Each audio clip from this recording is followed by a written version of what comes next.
What's happening, beautiful people, and welcome back to another live stream right here on Cassius Morris Official. Real quick before we jump in, huge shout out to our boy Youth Among Us in the chat for becoming a channel member right as I fired up the stream.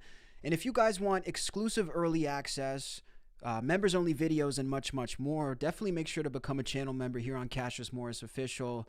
Had to say that off the top because I just noticed it in my chat window. Lots to talk about on stream today. A massive day of news on the international stage as the Trump administration is now involved in a multi-phase peace deal, a ceasefire deal between Israel and Hamas. We have all the details on this proposed ceasefire deal, what it's going to mean for the people of Israel, what it's going to mean for the Palestinians in the region as well, and also what the repercussions are going to be internationally for Trump's involvement in this peace deal. But first, we're going to kick things off with some video from the Oval Office and the White House. We have a bunch of different clips to play. So this one is from a roundtable event in Washington. And this is when Marco Rubio came to hand Trump a note about the developments in the Israel-Hamas peace deal. Let's take a look. I was just dealing with people from the Middle East, Arab people and other people on the potential peace deal for the Middle East. Peace for the Middle East, that's a beautiful phrase, and we hope it's going to come true, but it's very close. And they're doing very well. We have a great team over there, great negotiators, and there are unfortunately great negotiators on the other side also. But it's something I think that will happen, got a good chance of happening. I may go there sometime toward the end of the week. Maybe on Sunday, actually, and we'll see. But there's a very good chance negotiations are going along very well. We're dealing with Hamas and many of the countries. As you know, we have all of the Muslim countries are included. All of the Arab countries are included. Very rich countries and some that are not so rich, but just about everybody's included. It's never happened before. Nothing like that's happened before. And our final negotiation, as you know, is with Hamas. And it seems to be going well. So we'll let you know. If that's the case, we'll be leaving probably on Sunday, maybe Saturday, maybe a little later than Saturday evening. But that seems to be our schedule. That's why they shouldn't be reporters. Which job is he here for today, Come sir? on up here, Marco. Anything we should know? So then Trump gets a live update during the meeting in the form of a note. This is kind of reminiscent to George Bush when he got the 9/11 notice when he was at that school. This is like the modern day version of that, it kind of seems like. About the Middle East? Although it's a positive piece of news instead of negative, luckily. That's what we're hoping to talk to you about here, Mr. President. Let's stay with He's doing a good job. Well, they're smart, but they're not smart enough. Oh, my microphone's broken. They're smart, but they're not smart enough. They have been covered by these liberal cities for so many years. And that's why we're all working with Treasury, with all these different departments to find the criminal conspiracy. Okay. I'm just giving. The press is going crazy. They're like, whoever gets the first scoop wins. But definitely looks like Trump is intrigued by what he's hearing here in the Israel-Hamas developments about the ceasefire. By the way, how cool is it to see like a piece of history in action, live in real time? That to me is one of the main reasons that I'm more interested in politics nowadays, and I think that most people are, generally more interested in politics than ever before, is that we get to watch these moments live breaking, most of the time even live streaming directly from the White House. So very cool, fascinating times to be involved in politics. But yeah, Donald Trump getting the notice that the plans are going forward for the peace deal. Now, a lot of people might be wondering, hold on, I think he has one more comment at the end here. Just given a note by the Secretary of State saying that we're very close to a deal in the Middle East, and they're going to need me pretty quickly. Okay, so Trump getting pulled out of the meeting to go speak on the Middle East. So as I was about to say, I think there's a lot of people wondering what exactly this deal looks like and what it's potentially going to mean for the United States. So before we pull a little bit more footage here and let it roll to let the government actually explain it, here's some bullet points, and this is everything you guys need to know about Trump's involvement and in general about the Gaza-Israel ceasefire deal, which is currently being proposed. So Trump announced that this ceasefire deal is going to be multi-phase, and he's currently claiming that both parties have agreed to phase one of an official peace plan in the region. Now, the actual details of this first phase include a ceasefire from both parties, the release and prisoner swap of all of the hostages or prisoners who are currently being held, whether dead or alive. So they want to recover everybody, even the bodies of the hostages on both sides. They want to recover and have that be part of the first phase of this deal. The other part of the first phase is a partial Israeli pullback on attacking Hamas and citizens in the Palestine region, and also allowing more aid into Gaza and preventing Israel from blocking aid coming into the region. Obviously, that's one of the main things that people have, rightfully, by the way, had super big dissent about, and loud dissent about, I think is the better term that I could use. The fact that Israel has been blocking a lot of aid going into Gaza. And I mean, a lot of people deny that that's true. It has been documented. It has been proven that there's at least some of that happening. So those are the main details in what's actually happening with phase one of this peace deal. All very good things. All very good things that are happening. There is help from other countries as well. Egypt, Qatar, and Turkey are all involved in this peace deal between Israel and Gaza, which, by the way, they've actually apparently done a lot of the legwork on this as well. These three countries, these three regions have been pulling a lot of the strings, even though Trump is taking, the credit for now, which is sort of in Trump's style to do.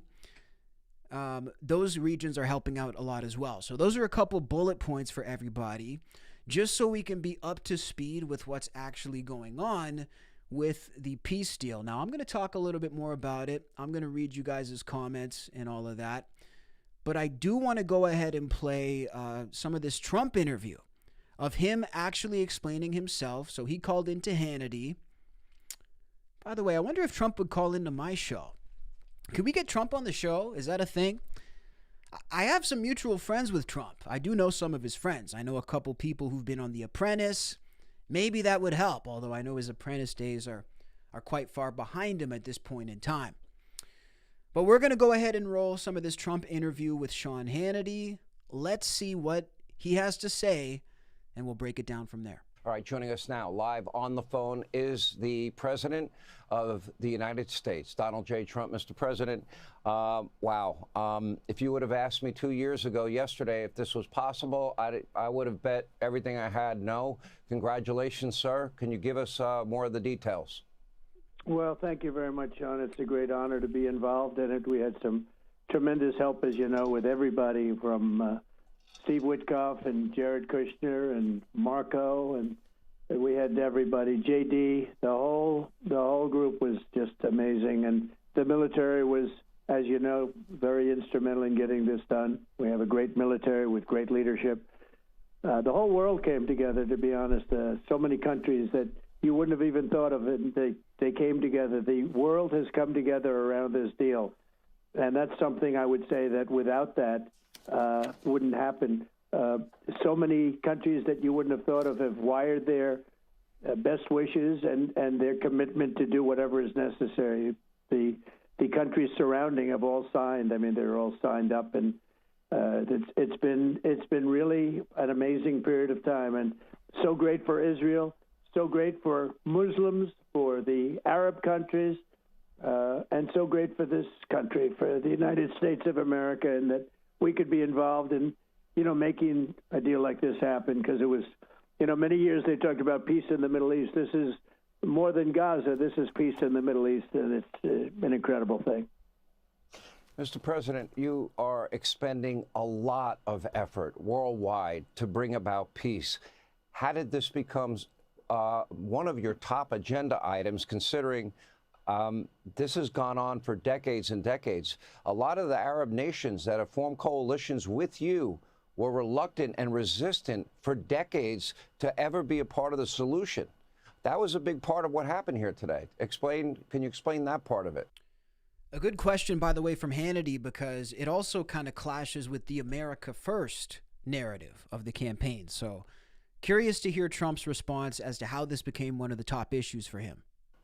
Well, I develop relationships with people, and sometimes those relationships lead to great things. And in the case of many of the Arab nations, the wealthiest nations in the world, if you look, although with what we've done in the United States, I think we top everybody by a lot with the tariffs and all of that. But, you know, having the ability to deal with trade, having the ability to use tariffs to help me make a point, the tariffs have brought peace to the world. I'm telling you, they brought peace to the world. And not only here. Well, not here in Canada, they haven't, President Trump. Tariffs have brought peace to the world. I wouldn't say that's necessarily accurate here. Here it's caused quite a bit of turmoil. I'm sure it's caused a lot of peace for the bank accounts of the U.S. government, but certainly not a lot of peace. If I do recall right, when I was in Asia, they blocked mail from going to the United States from the region I was in. So a little bit more multi-layered than just a blanket statement saying the tariffs caused peace in the world. That's a bit of a stretch. What do you guys think about the tariffs? But with so many other deals, you know, I've made 7 peace deals where countries were in many cases 30, 31 years, 135, 137 years. They've been fighting and millions of people being killed, and I brought peace. And I did it through, in not all cases, but probably in at least 5 of the 7 that we've done so far, it was through trade. That we're not going to deal with people that fight. We're not going to deal, and we're going to put tariffs. Court, and that is that I would argue that tariffs are critical to your. Okay, he's going to go on about tariffs. I want to find the part where he talked about how Israel can't fight the world, and he sort of zeroed in on what he actually told Netanyahu when it came to the details of this. I believe this is the clip here that we can look at. It's brought the whole world together. It's amazing. I've never seen anything. It's so good for Israel. I spoke to Bibi Netanyahu just a little while ago. He called. He said, I can't believe it. He said, everybody's liking me now. Meaning him. He said, I said, that more importantly, they're loving Israel again. And they really are. I said, Israel cannot fight the world, Bibi. They can't fight the world. And he understands that very well. So it's amazing the way it's all come together, and it's a beautiful picture. I don't know if it could ever happen again. It was just a set of circumstances, like, for instance, taking out the potential nuclear power of Iran. So many different things happened that were so amazing. It's a lot of talent involved, I'll tell you, but there was a certain degree of luck, too. You know, you need luck also. There is such a thing as luck. Donald Trump speaking on the new peace deal, phase 1 of the peace deal between Israel and Gaza. Of course, the main issues mentioned in the peace deal are a ceasefire, a hostage and prisoner swap, a partial Israeli pullback, and, of course, more aid into Gaza, and, of course, Israel allowing that aid to come into Gaza. So definitely, you know, incredible times when it comes to what's happening all around the world, and especially in the Middle East. So there's a couple different angles to this that I've been thinking about. You know, Hannity made the point of why does Trump actually want to focus on this, and why has this become one of the main issues in his current presidency? And from where I'm sitting, it actually makes perfect sense why Trump would be super zeroed in on solving this right now. So there's a couple different factors. The one thing that we know about Trump, for starters, is that Trump is very much involved in his legacy. That is one thing about Trump, that having done so much in his life, he's, you know, had many different lives in business, in politics, all of that. And I'm pretty sure at the age he's at least based on interviews I've seen and different statements that I've read, he's very much focused on being in the legacy business. He's not even really worried about what's happening now in terms of how he's perceived or how people feel about him. Obviously, he doesn't care about how anybody today feels about him. But the one thing that, from sources, he really does care about is how history views him, how his legacy is going to be perceived in the future in time. And the one piece of that he's really hung up on is the fact that he wants to be seen as a peace president. You know, when we looked at the last election, when he was running in his campaign, That was one of the main sticking points. He's the anti-war president. That was the main catchphrase. He said at every debate, at every speaking engagement, every rally, I had no new wars under me. This was something that he was super happy about, or at least super willing to advertise to the world that, hey guys, I'm the president that's not going to have any wars. Now that he's come in with not one but two wars happening at the time that he was elected, he talked a lot of crap about that he couldn't back up. He tried to write a lot of checks that he couldn't cash with his mouth, saying that he would have, the Ukraine war ended on day one. He would get to Putin, all the ridiculous claims that Trump made. And maybe that's because he was sort of drinking his own Kool-Aid, saying, look, I'm the anti-war president. I'm the peace president. I'm the guy who's going to get that solved. But now that he's been in for a few months, we've started to see a little bit of a divide between what he's saying and what's actually happening. He said he would get the Ukraine war solved on day one. Unless the day has been quite long, that didn't happen. So that's the first one that we saw. And I feel like all of these issues, even though they didn't start under Trump, these wars, it's now starting to become, he's inherited them. So now it's his problem. So now this is going to have a mark on his performance as president, and it's going to have a mark on the way that he is seen legacy-wise.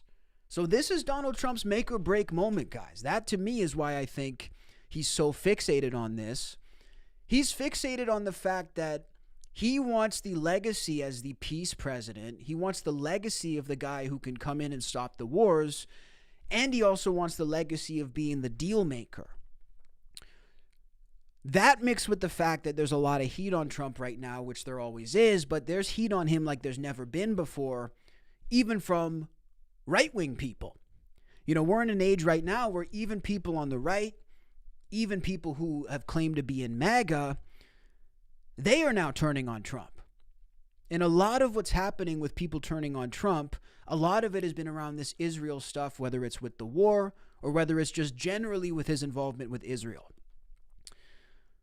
So if I'm sitting from where Trump's sitting, I need to fix my legacy as being the deal maker and being the peace president. And I also need to fix this relationship with Israel, which is obviously throwing off my political career. Because it seems like no matter what Donald Trump does right now in relation to Israel, it's always wrong to most people. There's always criticism about his relationship with Netanyahu. People have straight up said Trump is a puppet of Israel, which I think to a degree he certainly is. I mean, to a large degree, though, all U.S. presidents are. So it's not as much of a Trump thing as it is an Israel-USA thing, but the overall point is that he needs to get this off of his resume and get the peace president back on his resume. He doesn't want to be known as the president who, while he's in office, there's wars going on, because he's already postured himself as the king deal maker. He has already postured himself as the guy who's going to bring peace. So this is now affecting his reputation in a legacy standpoint. Because again, Trump is not the guy who cares about his reputation now. If he cared about his reputation now, he would not be moving the way he moves. That's why he can sit there and take all the criticism from these people on a daily basis and take heat, arguably like no president has ever taken before, and still just get up every day and not care. It's like it's some sort of complex that he just doesn't give a shit about what people say about him at all. But that to me is his soft spot. It's a soft point in Trump. It's kind of like his kryptonite. If you can affect his legacy, then you're really hitting a point with him. So that to me is why it's very important to him. Now, the other situation here that we have to look at is the way that the United States is being viewed on the world stage. I spoke a little bit about tariffs earlier on before. The situation with the tariffs, I think, is getting a more positive response in the United States because I think more U.S. citizens are warming up to the fact that it might work for them in certain ways. And I do think the tariffs will work in certain ways to bring in money, depending on the industry they're applied to. But there's also a lot of downsides to the tariffs, and it really affects the way that the U.S. has been perceived. Now, that on top of the fact that they have their hand in this war with Israel, they've done all of this funding to Israel to help them blow up Palestine, They've sent billions of dollars for all of this, and this is something that's getting a really bad rap on the world stage. So in terms of diplomacy, the U.S. is in a situation where it needs to make a comeback. You know, the USA has been in a position now where they need to step up and take control of things again. They need to step up and put order in the world like they've always been known for at least trying to do. They've been incapable of doing so for the past number of years. They've sort of been flailing in the wind when it comes to handling world issues. And that's not like the U.S. You know, there's always been at least the perception that the U.S. can step up and put things in order. So the U.S. also needs a diplomacy comeback, my friends. It needs to be known, at least again, from the American perspective. If I'm trying to put myself in the shoes of these people in the government, this isn't my perspective. But if I'm running America in 2025, that's how I'm going to look at it. We need a diplomacy comeback, and we need a peace comeback, and we need to make everything right with this. Because here's the other aspect too, third aspect. I have a feeling that all of this stuff going on with Israel and Palestine and the Ukraine and Russia is probably an incredible distraction for actually getting things back on track in the United States. Now, I saw this in my chat just a moment ago. Someone said Trump needs to focus on his own backyard before focusing on this because we're in trouble. And I think that's a pretty popular sentiment. You know, we've seen people talking about America first for quite some time. America first was the main sticking point of Trump's campaign. But now what's happened is he's inherited 2 wars. He gets into office and he's dealing with messes all over the world. Now, granted, the president will always deal with the world's messes, but this is to a whole other level. We're talking about conflicts that have been going on for a number of years in current day, but also have historical ties. You know, they have a very long history of fighting. All of the people who are fighting do. So now he's inheriting all of this, and it's likely taking a lot of focus away from actually being America first, because how can you be America first if you got Zelensky on line 1, Putin on line 2, and Netanyahu on line 3? All asking for more money, all asking for the U.S. to back them. It makes no sense. This is a full-time job. If you're trying to end a war, especially even just the Israel-Hamas war, even just that, that's a full-time job. You know, I don't know how you're supposed to focus on, you know, funding for small communities and you know, people in... How do you focus on the random mom in Iowa if you're trying to clean up Israel and Hamas? How are you going to focus on these people? How are you going to focus on the school children in a town in the USA with 30,000 people in it? It's not going to be front of mind. So there's a lot of incentive for the United States to get this dealt with. There's a lot of incentive to get this over with. And it would be really nice, obviously, not just for the United States. Now, I will interject my perspective now. It would be really nice to see this ending by any means. Right? I would like to see this end by any means. You know, I find it funny that everybody has a perspective on it. Some people are not applauding it because it was Trump. Now, like I say, I'm not a supporter really of any politicians. I think all politicians are basically in the same basket for me at this point. I don't trust any of them. But at the same time, if a politician does something really good that I particularly don't like, I will still applaud that particular thing, especially if it results in peace for people. What we see, I think, a lot of times from people who are really hardcore on the left, because again, I don't claim left, I don't claim hardcore right, I don't claim any of it. But knowing a lot of people who really are really into it, who are really into politics like that, it seems like a lot of people on the left, they would never give credit to Trump for anything. Like, I've heard it said that he could cure cancer and they wouldn't give him credit. I think there's some truth to that. I genuinely do think there's some truth to that. I mean, the guy can't win no matter what he does with a certain group of people. I mean, wasn't Congress refusing to stand for a kid with brain cancer or something? There was like the kid. Let me pull that up. Congress won't stand for kid or something like that. I should know my facts. Damn, I can't spell with one hand. Won't stand for kid, cancer. I mean, we don't have to find the clip, but I think it gives...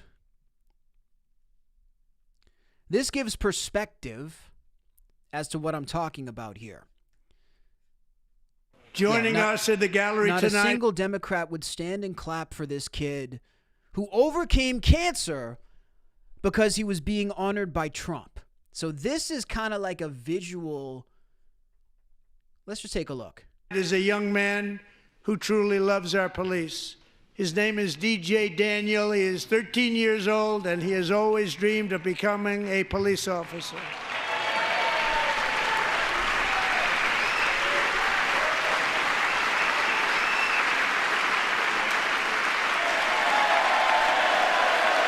But in 2018, DJ Tolerant left, by the way, was diagnosed with brain cancer. The doctors gave him 5 months at most to live. That was more than 6 years ago. Wow. Dude, you'd have to be inhuman not to clap for that. Like, this kid isn't a young Republican, but even if he was, have we lost so much humanity that we can't clap for that? That's a crazy life expectancy that he beat. That was more than 6 years. Gave him 5 months at most to live. He had over a year for every month he was given. He survived. That was more than 6 years ago.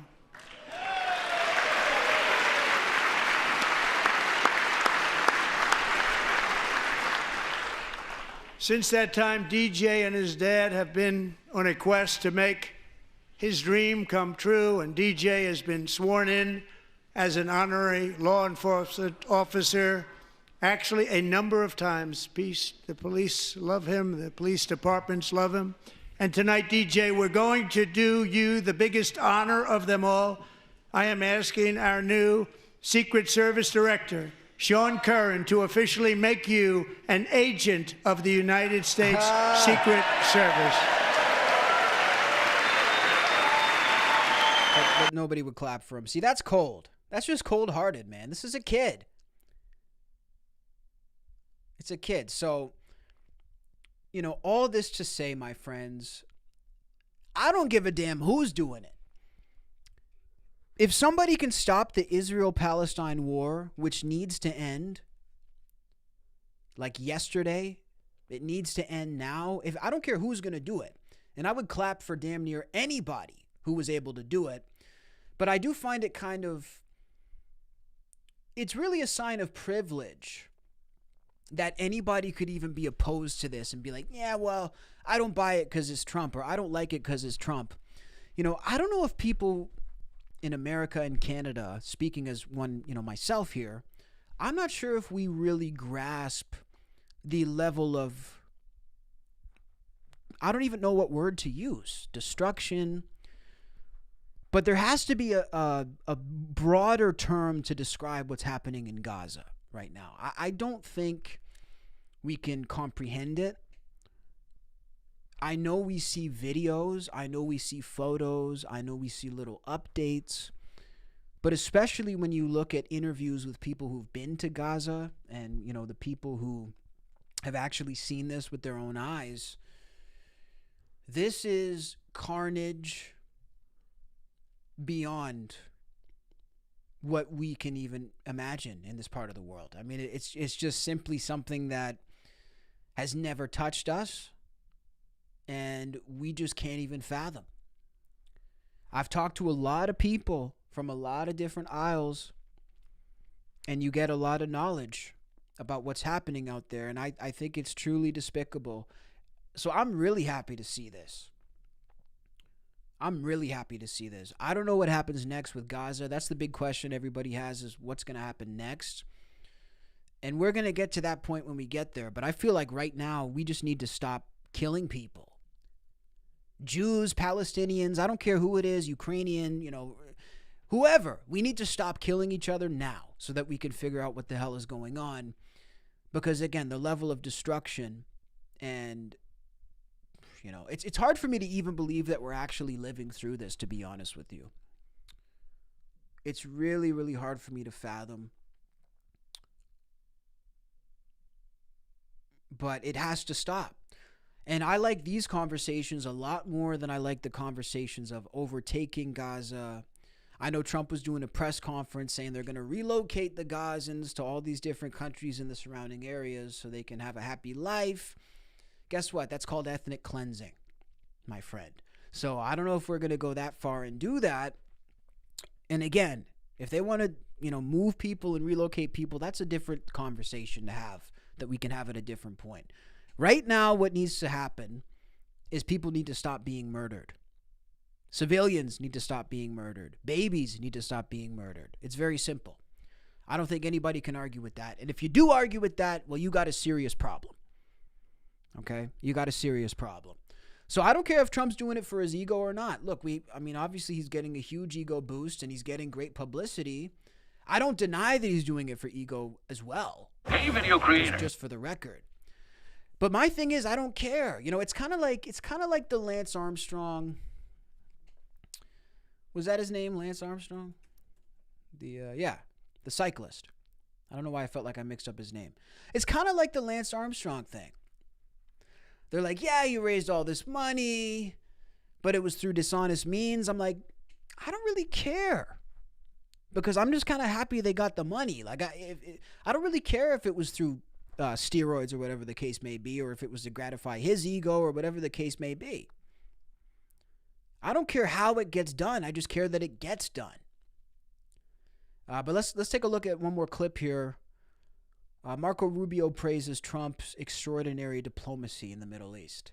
I love how they're acting like it was just Trump who did it. Marco, you can talk a little bit about what's going on and. Why did this video look like it was filmed in 1985?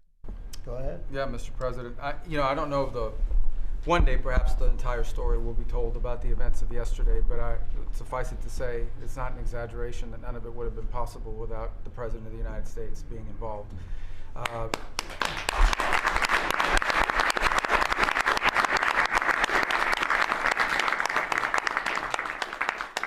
It really began with your trip to the Middle East, where these relationships were forged with partners in the region, personal relationships, close relationships that created the foundation where all of this was possible. Where I think this really took a turn. Remember, a month ago, no one thought this was possible. Where it really took a turn about a month ago, less than a couple weeks ago, is when we were at the United Nations and you convened an historic meeting, not simply of Arab countries, but of Muslim majority countries from around the world, including Indonesia was there, Pakistan was there, and created this coalition behind this plan. Then on that following Monday, you met with the Prime Minister of Israel here, and that plan was presented. And then, of course, our great negotiating team followed up on it. In the interim, again, perhaps the stories will be told, perhaps they will never be told. The President had some extraordinary phone calls and meetings that required a high degree of intensity and commitment, and made this happen. And I think what's important to understand is that yesterday what happened was really a human story. There's a geopolitical aspect to it, there's no doubt about it. It creates the conditions for Gaza to one day be a normal place again and people to have a better life and Israelis to be safe. But yesterday was a human story.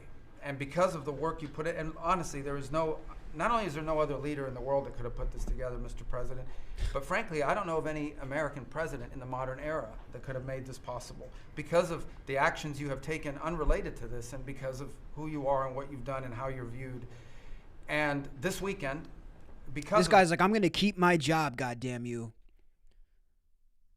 Got to butter that boy up. That at some point very soon, we are going to see 20 living human beings emerge from the darkness into the light for the first time in 2 years.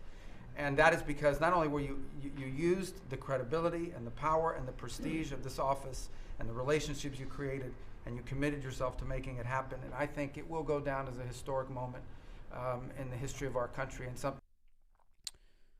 So look, good. Look, like I say at the end of the day, no matter how you feel about somebody, I truly believe that credit should be given where credit is due. Now, do I have my own issues with Trump this time around as a president? Absolutely I do. Look, I've been very vocal about how I feel about the handling of the Epstein files. That's a very controversial topic.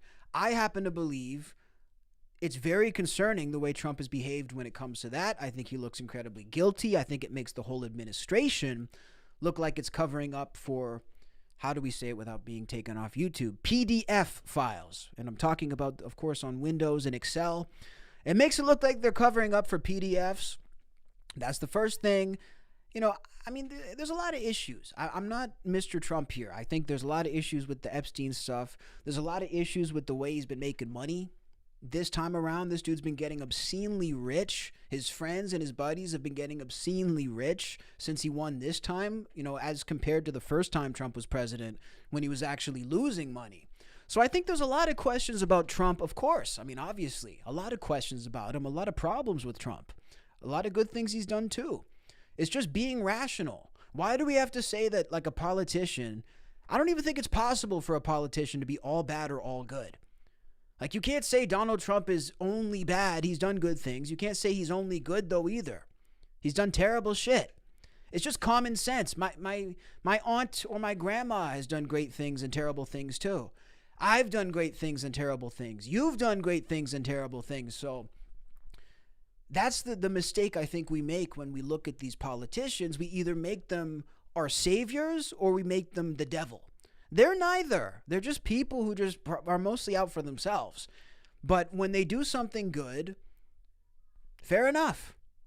It doesn't make them great people, but we can at least applaud them for what they've done, or maybe even just applaud what they've done. We don't even have to applaud them because we're not here for them. They're working for us. You know, these people are working for us. So when somebody's working for me and they do something good, I'm going to give them credit where it's due. If somebody's working for me and they do something bad, well, that's a whole different situation. So that's really it. You know, again, it doesn't make a difference to me. You guys are going to see me liking all these ridiculous memes. Who else likes this Candace Owens clip, by the way? I love this clip. Someone put this thing up. They said all the women in politics are crazy. And what is this? What is the context for this Anna Kasparian clip? Well, this Candace clip is goated, bro. I saved a lot of Candace clips for today. Looking at Axl Rose, so as things heat up, this is interesting. I thought this was cool to look at because it kind of looks at the relationship between music and politics, but overall entertainment and politics. Axl Rose was with Guns N' Roses doing a concert the other night in Bogota, Colombia, in which he unveiled a Palestine flag on the stage to the shock of many people in the audience, but also to the delight of many people. Let's take a look. Turn down the screaming people.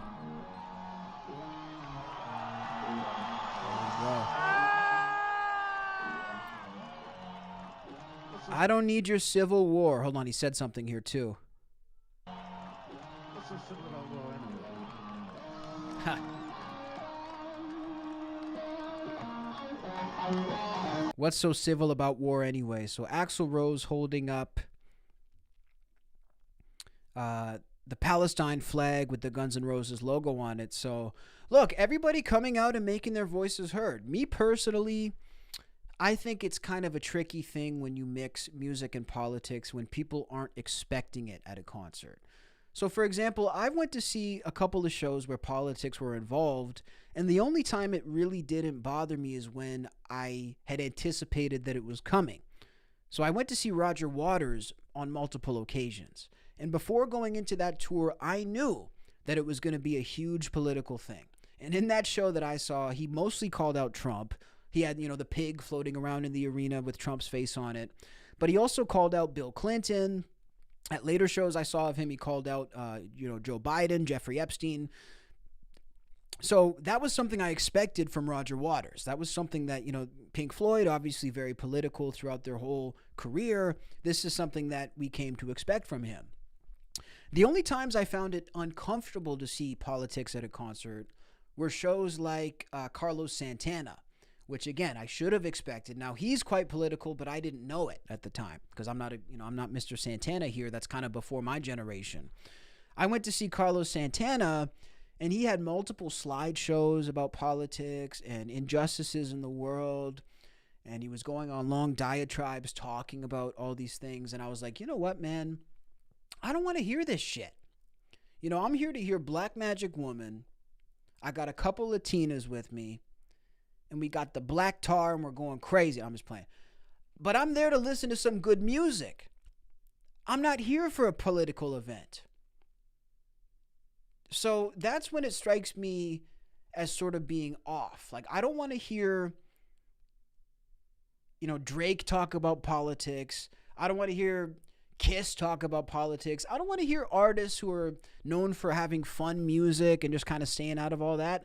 I don't need to hear their political opinions, but some of these guys it's kind of called for. So I feel like Axel maybe is in a gray area here because he always has been incredibly outspoken. And some of the music Axel made, by the way, I mean, if you listen to some of those songs, you listen to a song like 1 in a Million by Guns N' Roses, your fucking head's going to explode. And it sounds a lot more like the rhetoric of people today than it really does sound like it was of that time. But this is a guy who, again, if you know, you know. He's never been shy about sharing any opinions. So I feel like it's called for again.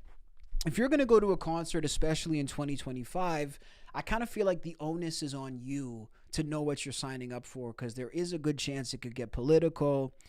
And I also feel like we're in a bit of a different era now. Like, I know that a lot of people just want to tell entertainers, hey, man, just shut up and sing.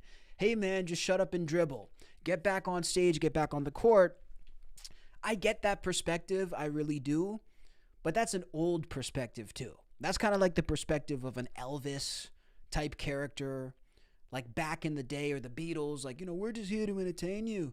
We're not here to talk politics. The world has changed a lot now, and these issues are a lot more, it feels like you're a lot more connected to issues now with the internet too. So it almost feels, I understand telling an artist, just shut up and do your job. But it also feels kind of silly to expect that someone's going to have a massive platform and be really passionate about an issue and then not talk about that issue. That doesn't make sense. Because people with no platform are passionately talking about issues. You're probably having debates with your family in the living room or around the campfire about these issues. You guys are passionate and you have no audience. So imagine if you're on a stage in front of 50,000 people and you're really upset that day about what's happening in Palestine. You're going to talk about it, right? This is common sense. So I understand the old perspective. I do, but I don't think it's called for when we're in a society which is supercharged the way it is today. Everybody has opinions. Everybody has perspectives. And that's ultimately what I would say. But shout out to Axl Rose, man. I'm still trying to get him on the show. Get him on to do an interview with me. So let me know what you guys think in the chat. We're going to revisit this in a moment. I do want to take a look at this story with Hassan. So what's the deal with this streamer Hassan? Popular left-wing streamer.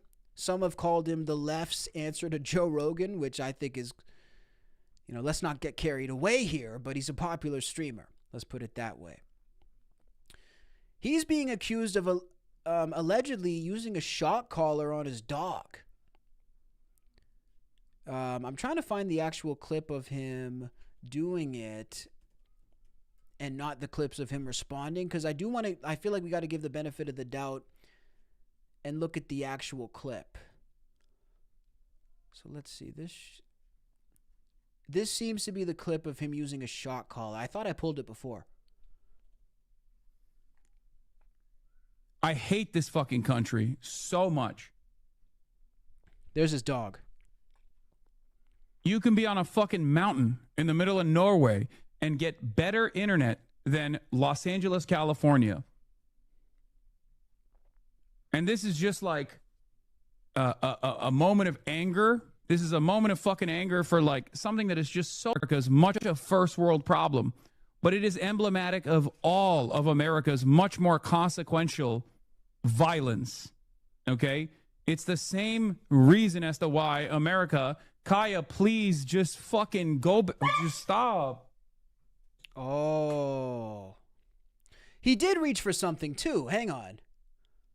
Because he denied using a shock collar. It totally looks like a shock collar. As to why America, Kaya, please just fucking go, just stop. Oh no. Jesus Christ, what are you doing? You're being such a baby. Nah, he knows he got caught. How is she being a baby? He didn't even touch her, bro.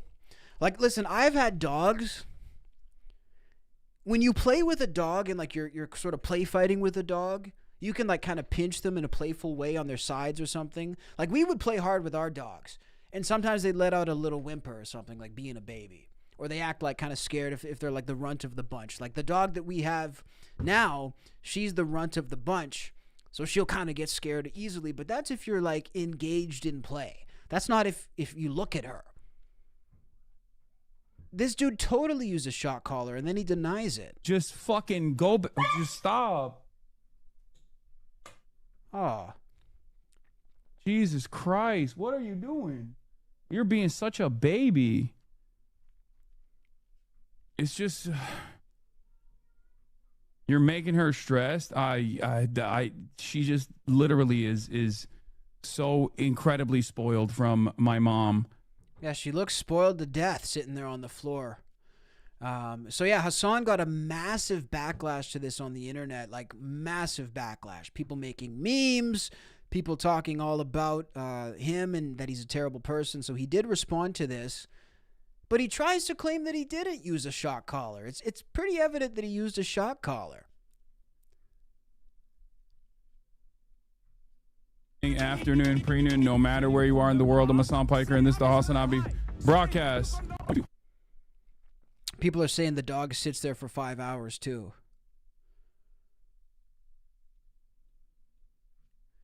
Yeah, that's pretty bad. Oh, you guys can't even see. What the fuck? Let me find the clip where he responds to it.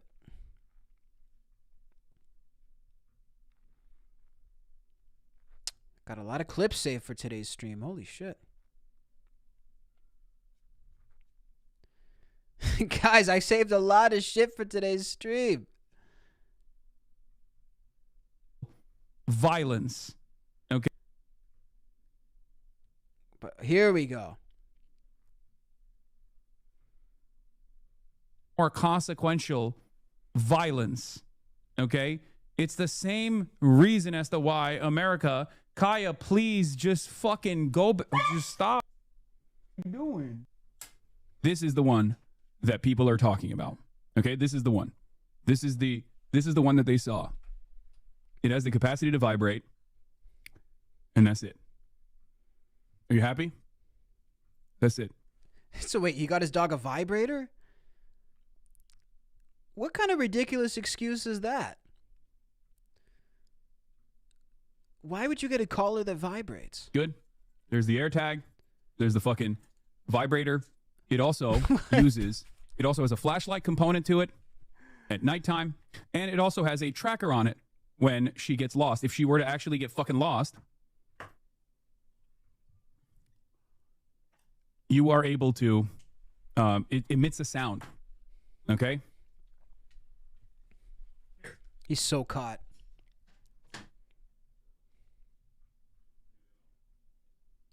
Bro is so caught, it's not even funny. Please don't get a Frenchie. I just read a Vox article talking about how problematic they are. Like, I don't give a fuck. I know they have breathing problems. I know they're incredibly fucking inbred. I don't give a shit. I know. I don't care. Like, I don't give a shit. This is a dog. Just Everybody pulls every clip of him saying he hates dogs. Nah, man, Hassan, listen.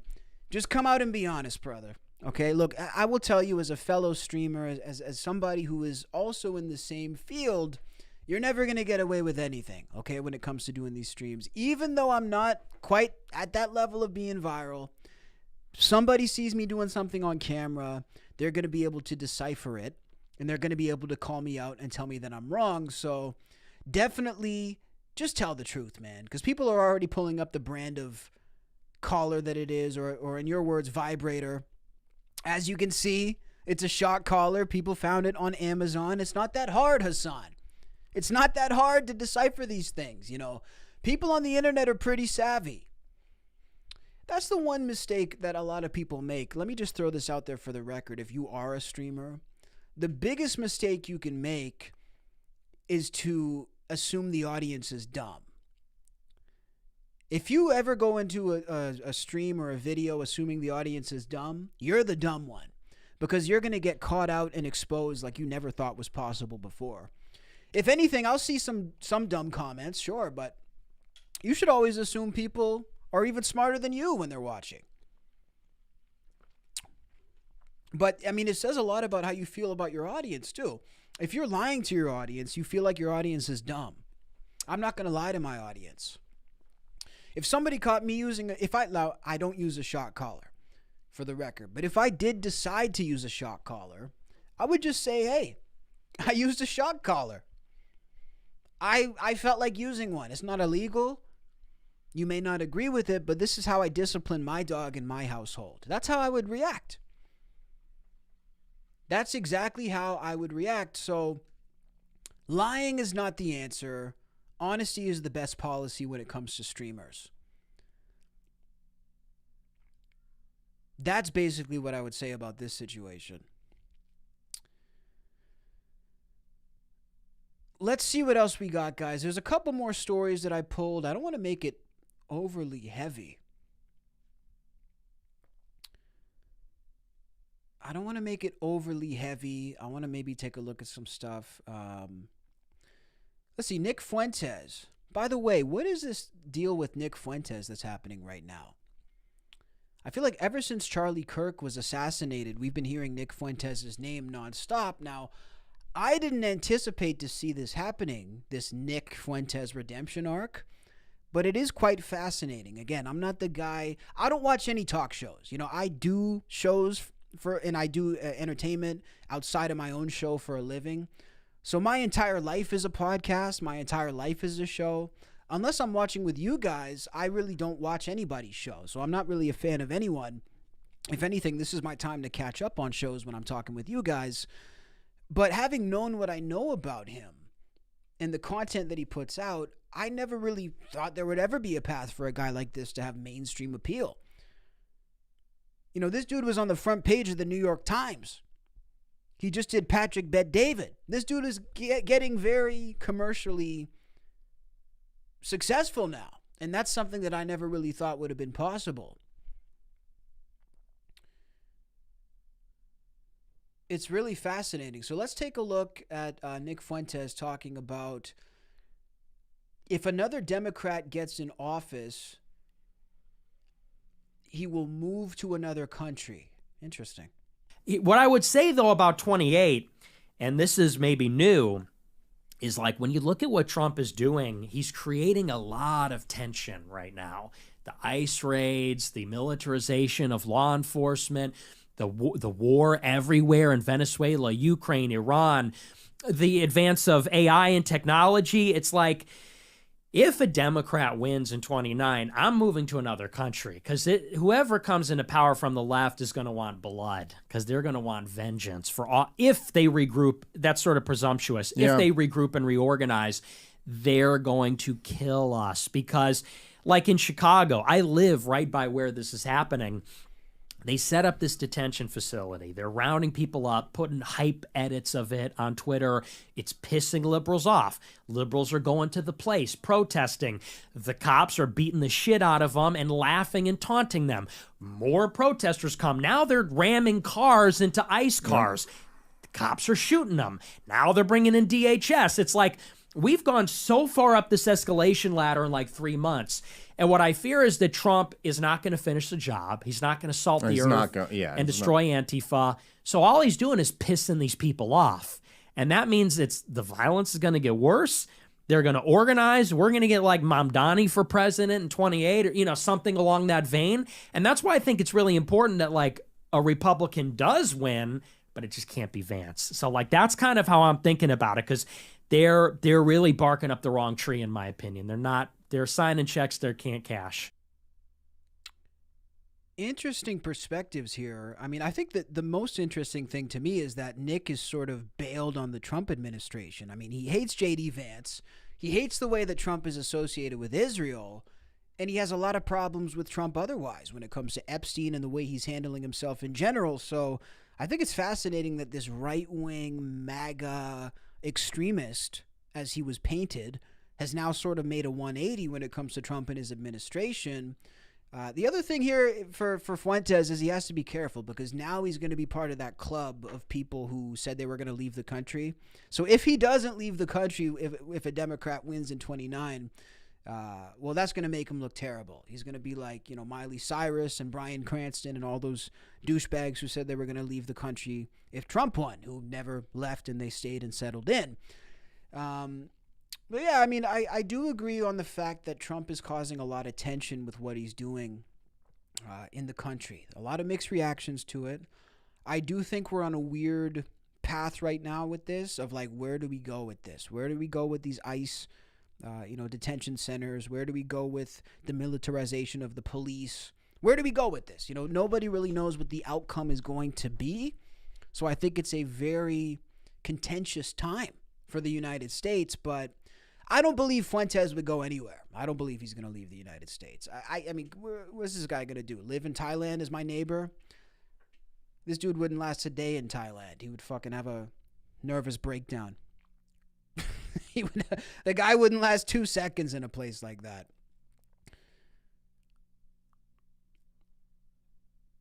You see, Aiden Ross talks about Hassan with the dog. Chat. I want to see a stream dedicated to Hassan with a shot collar, tight, where you can't get one finger through. And I want to see Hassan get shocked all stream. That's what I want to see. And then I want to see him go to jail. Like, that would hit. I'm just being real. Are shock collars illegal, though? Why would he go to jail? I'm going to ask my chat GPT shit. Doob said, did he actually say he would leave the country? Yeah, Fuentes, he said he would leave the country if a Democrat got in power again.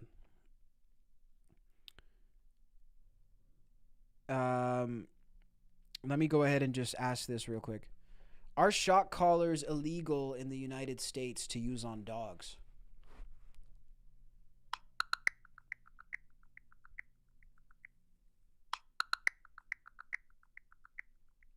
Shock collars are generally legal in most states in the U.S., but there are some places, like New York, that are considering banning them. So it's definitely something that could change in the near future. There you go. I mean, it sounds pretty interesting to me. I mean, it doesn't sound like it's actually illegal. Maybe just frowned upon. Frowned upon the way that he treated his dog. So I have no clue. I think we have a couple more clips here. All these clips. Okay.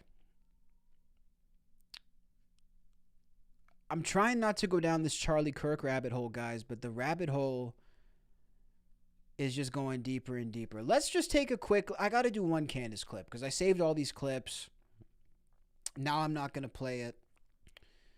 I love how all the groypers are popping into the chat now. Nick gets mentioned and all of a sudden his fans are summoned. I love it. I love it.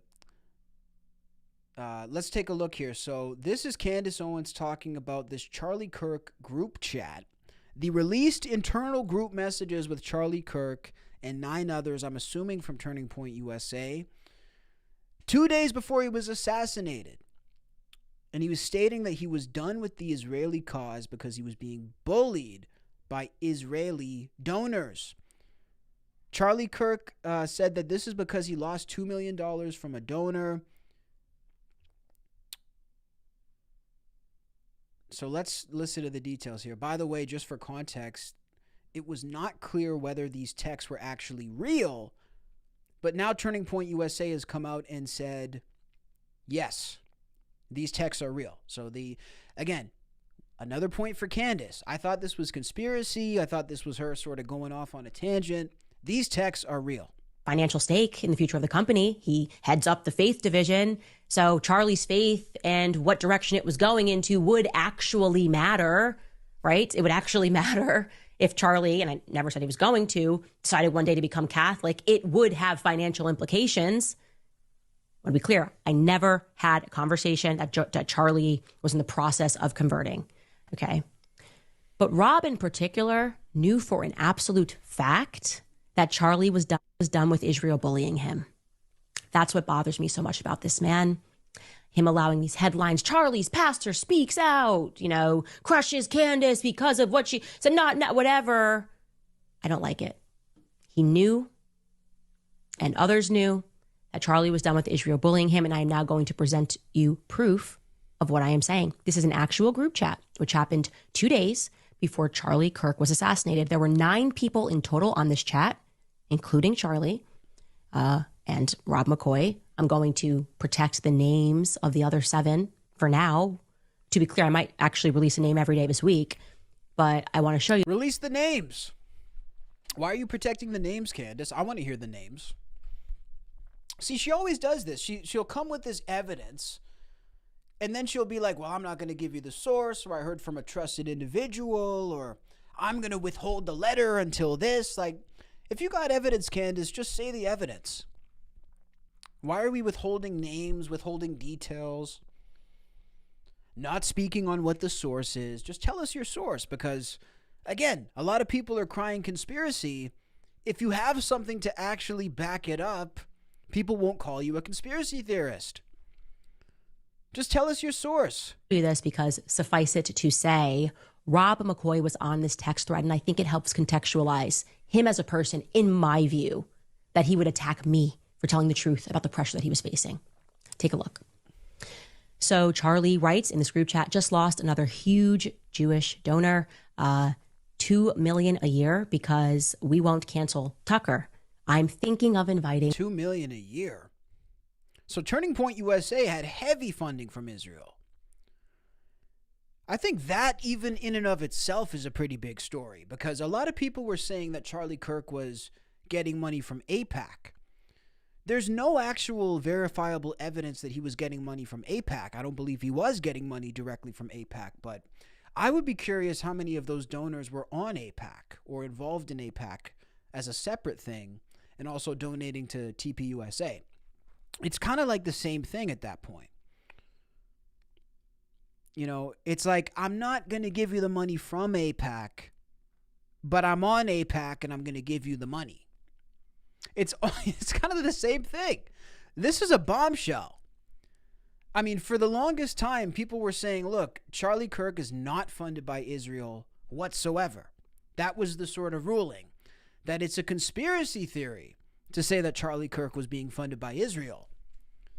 $2 million from one donor from Israel to Turning Point USA. That's a big story. Take a look. So Charlie writes in this group chat, just lost another huge Jewish donor, $2 million a year because we won't cancel Tucker. I'm thinking of inviting Candace. Somebody writes, ugh. Charlie writes, Jewish donors play into all of the stereotypes. I cannot and will not be bullied like this, leaving me no choice but to leave the pro-Israel cause. Then somebody writes, a donor writes, please do not invite Candace. That might feel good short term, but it's not good long term, in my opinion. Like all groups, you're going to get a wide variety of opinions. That nasty free will thing that God bestowed on us makes life frustrating at times after the dust settles a bit, maybe. So again, this is 48 hours before Charlie Kirk was assassinated. He was very clear and he was very explicit, and he did not back down, not in that Hamptons meeting, which they're all lying about, nor in this text thread. I find it interesting, by the way, that Candace keeps talking about how close she was with Charlie Kirk, but it doesn't really sound like they were that close based on everything we come to learn. Like, as time goes on, as Candace keeps doing her investigation, she keeps telling us she was best friends with Charlie. She keeps telling us we were bosom buddies, we were inseparable, this was my best friend. There was no rift between us before we passed away. But then when she drops the screenshots from the group chat, it's like, well, we shouldn't invite Candace and don't bring her here. What would she be doing here? she's going to throw off our cause. You know, it doesn't sound like very warm words or very warm regards from Charlie Kirk or TPUSA at that point. You know, when it comes to Candace, they don't sound very welcoming of Candace. So it does raise some questions as to what was the real relationship here, and also what's her motivation at this point. Like I even see in the chat now, Candace is milking every penny she can out of the Kirk situation. A lot of people do feel that way. Now, I'm not here to say that because I don't know that. But there are questions being raised when I hear stuff like this. Let's keep listening. I'm not going to reveal the names of the other 7. Actually, you know what? I disagree with myself 4 seconds ago. Let's just throw in Josh Hammer for funsies. He's on this chat, okay? So what are we to make of that? Okay, now that I'm showing you this and showing to you that the conversations were real, I want you to reflect, and it took me a lot of patience to allow the lies that were being woven and the misrepresentations of people that were pretending that I was just, high on lying about Charlie and the pressure he was under, the attacks that not just me, Tucker Carlson, Megyn Kelly faced for trying to stand up and tell the truth about what Charlie was actually going through. Why are you hearing it, though, from me and Tucker Carlson and Megyn Kelly? Isn't that weird? You got people that are hosting a show. Have they, in like one honorable thing, come out and said, like, you know what? F a couple of these donors who made his life a living hell. F the donors, Candace. They're still using the money. Candace. Look, I think Candace Owens, I think she's an intelligent lady. I really, really do. She's well-spoken. She's a great broadcaster. But you can't be looking in the camera and saying with a straight face that you don't get why the people who are the recipients of $1 million donations at a time, we're talking $2 to $3 million a pop. You're sitting here questioning why the people who were the recipients of that donation, right after their boss was shot in the head, you're wondering why they're not calling out their donors? Well, Candace, that's what the donation is for. Do you get it? That's what the donation is for. You're not getting a donation from a country to call them out. You're getting a donation not to call them out. And you know that. You know about donors. You know about the way business works, Candace. So please, with these ridiculous statements, why is nobody at Turning Point USA talking about it? Because they're getting paid. And guess what? The founder of Turning Point USA is not there anymore. So who's going to pay them? You? They got donors to answer to now. The donors are in charge now of Turning Point USA. So if Israel is the top donor to Turning Point, Israel is now running Turning Point USA, not even by proxy, just in actuality, they're running it now with Erica Kirk. So let's keep listening, but please, with these ridiculous proclamations. People that are hosting a show, have they, in like one honorable thing, come out and said, like, you know what? F a couple of these donors who made his life a living hell in the last couple of weeks. Why haven't they done that? It's also a rabbi in that chat. Like, why hasn't anybody made that move to at least say, to vindicate what I have been saying about what he was going through? That registers to me as very suspicious. I'm going to frankly say that. It's suspicious to me. It makes me think that in the same way that Charlie was being pressured by money, that you might be now run by that same money, that those same donors might be running you to correct the ship and to focus yourselves on eulogizing Charlie as something and someone that never once flinched, never once for a single second doubted the Israeli cause. Oh my God, dude. I got to find somebody who loves me. I got to find someone who has the passion to love me as much as Candace has the passion to hate Israel. Like, just the passion is just unbelievable when you sit here and watch it and you listen to the things that come out of her mouth. But, you know, it sounds like Candace was really drinking the Kool-Aid when it comes to Turning Point USA, and potentially, you know, frankly, not to disrespect him, but probably drinking the Kool-Aid about Charlie Kirk. She really does seem to believe that he was somehow this unadulterated voice. And I've said this before and I'll say it again. I was just talking about this on stream yesterday. There is no such thing as unadulterated voices, guys, at a certain level. There's just not. When you're working with the president and you're doing this stuff and you're impacting the way that the world is shaped, you are influenced by the people funding it. You are influenced by the people paying you. So again, the idea that like people will pick their favorites, they'll say, well, everybody's compromised except for Charlie Kirk. Everybody's compromised except for Candace. Everybody's compromised except for this guy or that guy. That's not the way it works. We're in a system where everybody's compromised to some level. Everybody's compromised to some degree. And that really governs what they're going to say and do. And it doesn't make it right necessarily, but it makes it factual. You know, if I have a $100,000 a year job in an office and I think the boss is an asshole, I'm not going to call him an asshole to his face just because it's true or it would be noble to do so. I'm going to probably withhold what I'm actually feeling inside and maybe even say something different because he's paying me $100,000 and that's how I'm going to feed my kids. Am I less of a man for not calling him out? One could argue that. I'll give you that. One could argue that. One could say, I would leave. I don't need the money. I would piss in the boss's face and I'd go find a better job. Well, that's a perspective to have, but the sad reality of the world is that 99.999% of people would just keep the job and keep their mouth shut. And that's just for a basic job. So picture now if you're actually getting millions and millions of dollars in funding. Again, I'm not saying it's right. I'm saying it's human nature. I'm saying this is generally the way things go. So I don't buy this idea that any of these political figureheads are not being bought and sold just like the politicians are. These people are too big. They have too much power. They have too much audience and too much influence. I think Candace, maybe less or so, but again, there's a lot of questions about her motivations and who's even funding her and what's going on.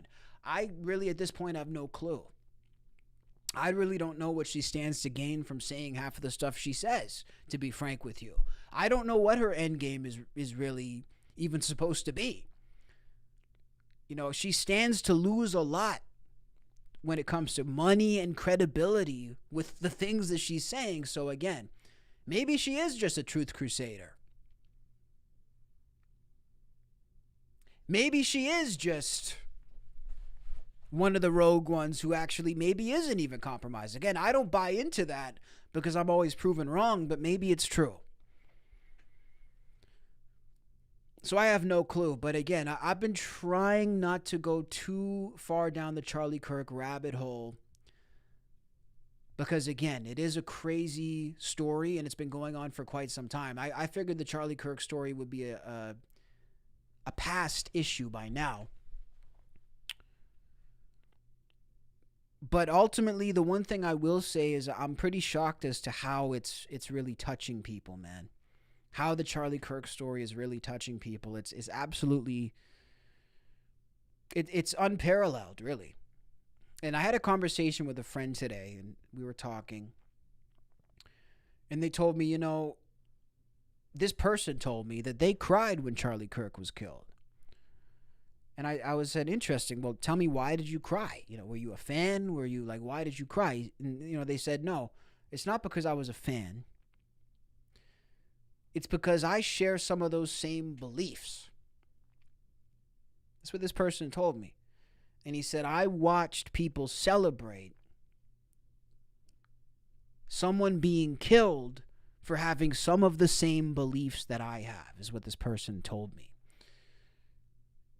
And that really put into perspective for me why the Charlie Kirk story is not fading away. If anything, it's gaining even more traction in the weeks since he was killed. But it's because I finally figured it out. People are seeing themselves in Charlie Kirk. They're seeing themselves in this situation. And they're realizing that there's an individual who was killed, not because of who he actually was. Like, Charlie Kirk was not murdered because he was Charlie Kirk. Charlie Kirk was murdered because he had views that many other people actually share too. And he was killed for being one of the many people who have those views. Nothing personal. It had nothing to do with him as a man whatsoever. Nothing to do with his family. Nothing to do with the way he conducted himself in the world. Well, maybe that's a stretch. But it was not a personal thing in terms of the way he conducted himself. It was due to the issues that he believed in the ideas that he represented. And that, to me, is why this story continues to gain traction and to blow up,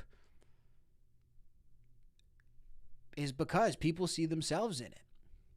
And I think that's the most dangerous part. If we're killing people for having ideas now that are commonly shared, let's say a teacher celebrated it, right? A lot of people were mad that teachers lost their jobs for celebrating Charlie Kirk's death, but imagine you're a teacher and you celebrated Charlie Kirk being killed, but then you have a student in the class with the same beliefs. What am I supposed to think about how you're going to treat that student? Are you going to be fair to that student? Are you going to give him proper grades? Because if you're saying and making the case that you shouldn't even be allowed to live for having certain beliefs, you should be murdered, how am I supposed to expect equal treatment for people who have those beliefs while they're alive? If someone gets rushed to the emergency room and they're wearing an opposing political merchandise to what the doctor likes or the nurse likes, well, if that nurse celebrated Charlie Kirk being killed, how am I supposed to trust that nurse to treat me? Because, again, they didn't hate Charlie Kirk for who Charlie Kirk was. They hated Charlie Kirk for the ideas he stood for, which are commonly shared ideas. I know a lot of people like to try to pigeonhole a lot of the right-wing ideology.